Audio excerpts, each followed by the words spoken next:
हर हर महादेव, श्री शिवाय नमस्तुभ्यम। दोस्तों, इस बार का चंद्र ग्रहण पूरे 150 वर्षों के बाद एक ऐसा संयोग लेकर के आ रहा है जिसका प्रभाव 12 की 12 राशियों पर प्रत्यक्ष और अप्रत्यक्ष रूप से पड़ने वाला है तथा 12 में से 5 ऐसी कुछ राशियां हैं जिनके ऊपर चंद्रमा की गति का इतना अधिक प्रभाव पड़ेगा कि जिसके बाद इनका पूरा जीवन भी बदल जाएगा। इन राशियों को नहीं सिर्फ इनके भाग्य का ही साथ मिलेगा बल्कि धन की भी वर्षा होगी और ये राशियां करोड़पति भी बन सकती हैं।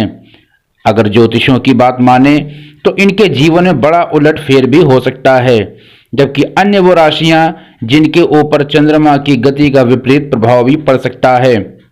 अतः इस वीडियो में सभी प्रकार की राशियों की बात करेंगे, साथ ही चंद्र ग्रहण से संबंधित सभी बातों की चर्चा करेंगे। इस चंद्र ग्रहण का सही समय क्या है, जैसे कि सही चंद्र ग्रहण कब होगा, कब सूतक काल होगा और चंद्र ग्रहण के समय हमें क्या करना चाहिए और कौन से कार्य नहीं करने चाहिए। हमें ऐसे कौन से कार्य नहीं करने चाहिए जिनका हमारे जीवन में विपरीत प्रभाव पड़ सकता है और फिर बाद में पछताना ना पड़े, इसलिए इन कार्यों को आपको बिल्कुल भी नहीं करना चाहिए। दोस्तों, आपको बता दूं कि कल शरद पूर्णिमा का भी शुभ अवसर है और इस दिन माना जाता है कि चंद्रमा पर अमृत की वर्षा होती है। चंद्रमा से अमृत की वर्षा होती है। चंद्रमा की 16 कलाएं होती हैं और उन 16 कलाओं के द्वारा एक जो दैवी गुण उत्पन्न होता है वह औषधि रूप में, अमृत के रूप में हम जो उसका उपयोग कर सकते हैं। इसलिए आप सभी यदि खीर का उपाय जानते हैं तो श्रेष्ठ है, यदि आप नहीं जानते हैं तो आपकी जानकारी के लिए बता दूं कि इस दिन खुले आसमान में या आपकी बालकनी जहां पर भी चंद्रमा की रोशनी आती है उस जगह आपको खीर बनाकर रखनी होती है। वह खीर गाय के दूध की होनी चाहिए। यदि देशी गाय है तो देशी गाय के दूध की खीर का आपको उपयोग करना चाहिए। अब प्रश्न यह उठता है कि शरद पूर्णिमा के साथ ही चंद्र ग्रहण का भी दोष लग रहा है, तो क्या हमें खीर आसमान के नीचे रखनी चाहिए? क्या हमें वह खीर कहीं छत पर या खुले आसमान में जहां पर चंद्रमा की रोशनी आती हो, क्या वहां पर रखना चाहिए? तो आपको बता दूं, कुछ उपायों के माध्यम से आप यह खीर रख सकते हैं जिसके प्रभाव से यह खीर औषधि रूप में प्राप्त आपको होगी। देखिए, यदि आप नहीं जानते हैं कि इस खीर को कैसे रखना है तो आपको बता दूं कि जिस दिन शरद पूर्णिमा होती है उस दिन माता लक्ष्मी पृथ्वी पर निवास करती हैं, बड़ी प्रसन्न मुद्रा में होती हैं और अपने सभी भक्तों को अपना आशीर्वाद प्रदान करती हैं। इसलिए शरद पूर्णिमा का अत्यधिक महत्व हो जाता है उन सभी लोगों के लिए जिन्हें माता लक्ष्मी की कृपा प्राप्त करनी होती है। इसलिए इस वीडियो में हम उन सभी उपायों को बताएंगे जिन उपायों के माध्यम से आप अपने जन्म जन्मांतर की गरीबी को दूर कर सकते हैं। आप करोड़पति यदि बनने का सपना देख रहे हैं तो यह एक छोटा सा उपाय आपको करना होगा और आपके जीवन से जो नकारात्मकता है वह दूर हो जाएगी और आप अपने जीवन में धन वैभव की प्राप्ति कर पाएंगे।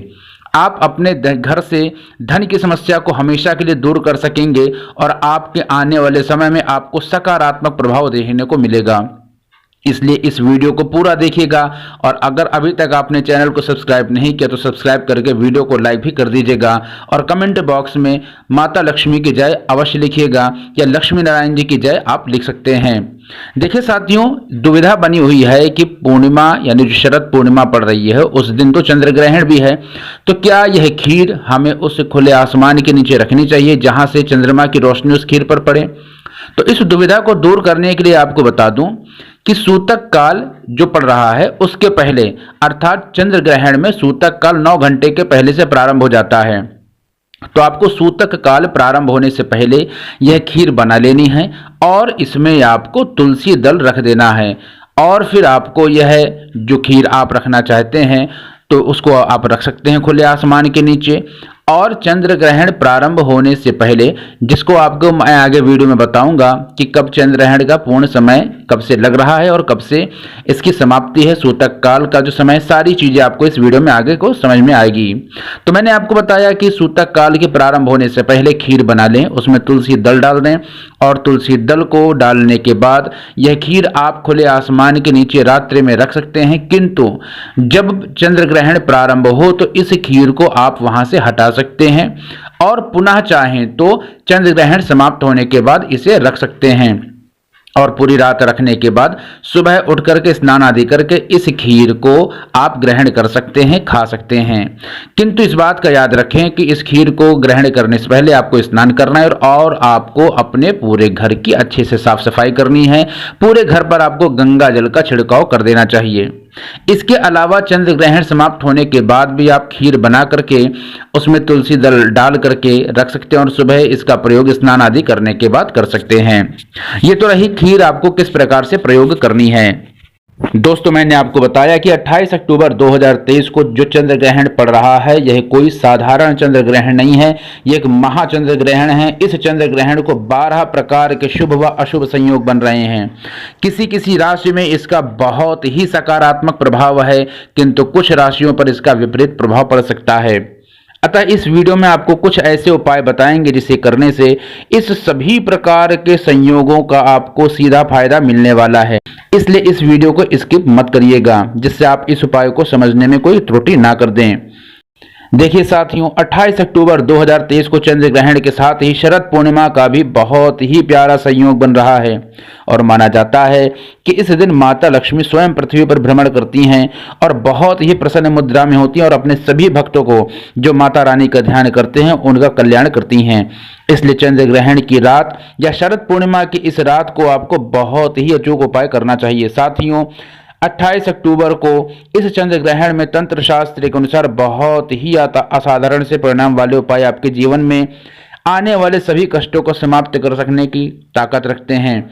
उसके पहले दोस्तों जान लेते हैं कि चंद्र ग्रहण कब से कब तक रहेगा।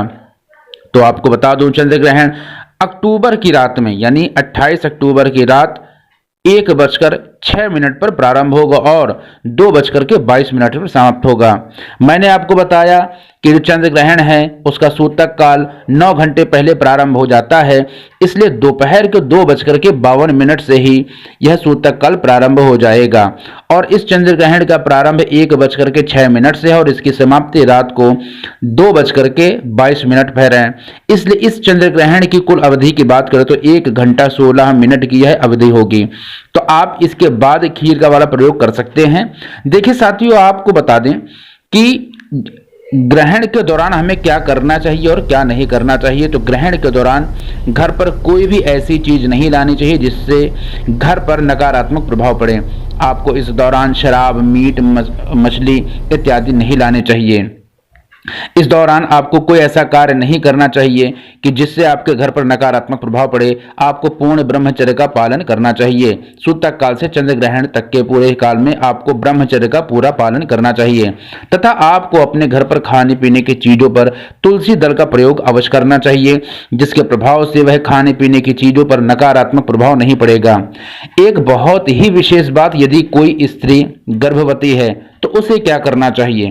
साथियों, आपको बता दूं, उस स्त्री को एक काला धागा लेना है और अपने पूरे शरीर की लंबाई के बराबर उस धागे को ले लेना है और उस धागे को अपने आगे या अपने आसपास कहीं पर टांग देना चाहिए और अपने गर्भ वाले स्थान पर अपने पेट पर देशी गाय के गोबर का एक छोटा सा टीका मात्र लगा लेना चाहिए, जिससे उसके गर्भ पर किसी भी प्रकार का कोई विपरीत प्रभाव नहीं पड़ेगा। तथा चंद्र ग्रहण समाप्त होने के बाद आपको स्नान आदि कर लेना है। सुबह उठकर स्नान आदि कर ले और गंगा जल से पूरे घर पर छिड़काव कर लेना चाहिए। देखिए साथियों, माना जाता है कि सूतक काल या जो चंद्र ग्रहण का पूरा जो समय होता है इसमें पूजा पाठ नहीं करनी चाहिए, इसलिए आपको अपने घर के जो मंदिर है उसके कपाट बंद कर देने चाहिए और दूसरे दिन चंद्र ग्रहण समाप्त होने के बाद आपको वहां पर गंगा जल से छिड़काव करके पूरी शुद्धता कर देनी चाहिए। देखिए, धन प्राप्ति के लिए आपको क्या करना चाहिए, एक बहुत ही अचूक उपाय आपको बताने जा रहा हूं। देखिए, चंद्र ग्रहण की रात में आपको मात्र पीतल की एक कटोरी ले लेनी है, किसी अन्य पात्र की नहीं, आपको पीतल की एक कटोरी ले लेनी है और इस पीतल की कटोरी में आपको गंगा जल भर के रख देना है। इस गंगा जल में आपको किसी भी एक सिक्के को, चाहे वो सिक्का 1 रुपए का हो, 5 रुपए का हो, 10 रुपए का हो, किसी भी एक सिक्के को आपको उस जल में शुद्ध करके गंगा जल में आपको वह 1 रुपया, 5 रुपया या 10 रुपया जो भी आपके पास सिक्का उसे डाल देना है और उस सिक्के को उठा करके आपको रख देना है उस चंद्र रोशनी वाली रात में, शरद पूर्णिमा की रात में, जहां पर उस पैसे पर आपके उस चंद्रमा की रोशनी पड़े। और सुबह स्नान आदि करने के बाद आपको वह 1 रुपया लाल कपड़े में रख करके आपको अपनी तिजोरी में, जहां पर आप धन या पैसा रखते हैं, उस जगह पर आपको दर्शन दिशा में रख देना है। ऐसा करने से आपके जीवन में सकारात्मक प्रभाव आप देखेंगे और आपके जीवन से धीरे धीरे धन की सारी समस्याओं से छुटकारा आपको मिलता चला जाएगा। देखिए, दूसरा उपाय आपको करना है, ये बहुत ही अचूक और बहुत ही विशेष उपाय है। इस उपाय को करने के लिए क्या करना है, यह उपाय आपको किसी भी ऐसे व्यक्ति के लिए करना है जो व्यक्ति बीमार पड़ के बहुत दिन से परेशान है। ऐसा व्यक्ति जो अपने शारीरिक कष्ट को लेकर के परेशान है, बीमार है या बीमारियों ने उसको घेर रखा है और तमाम प्रकार की शारीरिक कष्टों से वह परेशान है, तो इसके लिए आपको क्या करना है, एक काला कपड़ा आपको ले लेना है। इस काले कपड़े में आपको कुछ काली मिर्च के दाने रखने हैं और इसकी एक पोटली आपको बना करके रख लेनी है और यह पोटली उस बीमार व्यक्ति के सर के नीचे सूतक काल में ही आपको रख देना है और पूरे सूतक काल और पूरे चंद्र ग्रहण के समय यह पोटली उसे रखे रहने देनी है। और सुबह उठ करके अगले दिन यह पोटली आपको लेनी है और उठा करके इस पोटली को उस व्यक्ति के सर से बाएं से दाईं ओर, ध्यान रखिएगा, बाएं से दाईं ओर 7 बार घुमानी है और 7 बार घुमाने के बाद इस पोटली को लेकर के आपको चले जाना है किसी भी पवित्र नदी, जलाशय, कोई बहते हुए जल में आपको यह पोटली डाल देनी है। देखिएगा, जिस जिस तरह से वह पोटली आपसे दूर होती चली जाएगी, उसी प्रकार से उस व्यक्ति के स्वास्थ्य में आपको धीरे धीरे सुधार देखने को मिलेगा।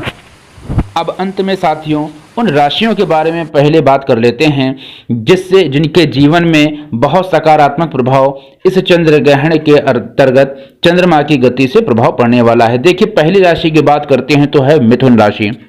मिथुन राशि आपके जीवन में व्यापारिक गतिविधियों में व्यापार और इसमें जो आपके जो धन आर्थिक समस्याओं हैं उनको दूर करके प्रगति आपके मार्ग में आने वाली है। आपका भाग्य खूब साथ देगा, आमदनी भी खूब बढ़ेगी और आपको सम्मान की प्राप्ति होगी और जो आपका जीवन साथी है उसके साथ प्रेम संबंधों में बहुत प्रगाढ़ता, बहुत ही मधुरता आने वाली है।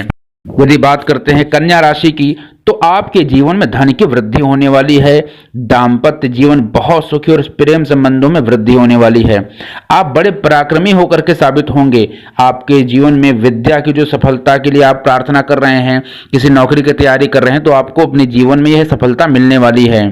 यदि बात करते हैं तुला राशि की तो तुला राशि को भी धन का बहुत ही लाभ का योग बना हुआ है, किंतु अपने ऊपर नियंत्रण की आपको आवश्यकता है, क्योंकि यदि आप कटु वचन बोलेंगे तो आपकी शत्रुता बढ़ती चली जाएगी और तनाव भी हो सकता है और आपसी संबंध भी खराब हो सकते हैं। इसलिए आप अपने कर्म पर विशेष ध्यान दे करके अपने कर्म को करते रहिए, जिससे आपके जीवन में आने वाले सकारात्मक प्रभाव को आप अचीव कर सकें। देखिए, यदि बात करते हैं धनु राशि की तो आपके अंतर्गत इस जीवन में बड़ा बदलाव आने वाला है। आपको आय की वृद्धि के योग बने हुए हैं, भाग्य का भी आपको पूरा साथ मिलेगा। इसलिए जिस काम को आप कर रहे हैं उसे पूर्ण तल्लीनता से करिए, पूर्ण कर्मठ होकर के करिए, आपको भाग्य का पूरा साथ मिलेगा और आपके जीवन में आय की वृद्धि होने वाली है और आर्थिक लाभ की वृद्धि का बहुत ही बेहतरीन योग बना हुआ है। यदि कुंभ राशि की बात करते हैं तो आप बहुत दिन से यदि किसी मानसिक चिंता को लेकर के परेशान हैं, आपके मनोबल स्वास्थ्य में जो परेशानी लेकर के आप परेशान हैं, तो आपको जीवन में बहुत ही सुधार देखने को मिलेगा। मानसिक चिंतन, मनोबल के साथ साथ स्वास्थ्य में भी बहुत सुधार होने वाला है। और यदि आप कोई कार्य करेंगे तो भाग्य का भी पूरा साथ मिलेगा। भाई बंधुत्व में प्रेम बढ़ेगा। मित्रों के पक्ष से कोई शुभ समाचार मिलने के अवसर बन रहे हैं। देखिए, आपके जो दैनिक जीवन है, दैनिक व्यापार है, इसमें आपको वृद्धि देखने को मिलेगी और ग्रह या वाहन को लेकर के यदि आपको कोई चिंता है तो ये चिंता भी आपकी जल्दी ही समाप्त हो जाएगी। तो इस तरह से आपके जीवन में ये सकारात्मक परिवर्तन होने वाले हैं। देखिए साथियों, आप अपने जीवन में जो भी परिवर्तन होने वाले हैं उसके लिए कर्मठ रहें, कार्य करें, खूब कर्मठता से खूब कर्म कीजिए। महादेव की कृपा से आप जीवन को सफल प्राप्त करेंगे, सफलता को प्राप्त करेंगे। महादेव आप सभी की रक्षा करें। हर हर महादेव। श्री शिवाय नमस्तुभ्यम।